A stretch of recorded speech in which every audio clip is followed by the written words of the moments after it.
ഇന്നലെ കൂടി ഒപ്പിടിപ്പിച്ച് ഞാൻ പോയി.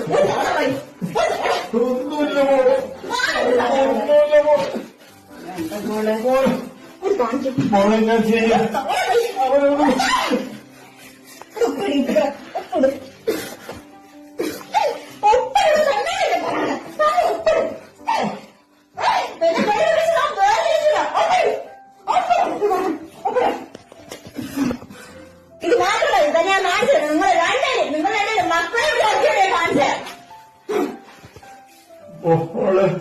ഇങ്ങനെയൊന്നും ചെയ്യരുത്. തന്നെ കാണിച്ചതാട്ടോ. ഇത് വെച്ച് ചെയ്യാൻ പോകുന്നത് താൻ കണ്ടറിയുന്നു. ഹലോ, എന്റെ പണി കഴിഞ്ഞിട്ടുണ്ട്. ഞാൻ ഒരു കൊണ്ട് ഒപ്പിടിപ്പിച്ചിട്ടുണ്ട്. നമുക്ക് വേഗം പോവാം. അവർ പോലീസിനെ വെച്ചിട്ടുണ്ടെന്ന് തോന്നുന്നു കേട്ടോ. നീ വീടിന്റെ അങ്ങോട്ടേക്ക് വാട്ടോ. ആ ശരി.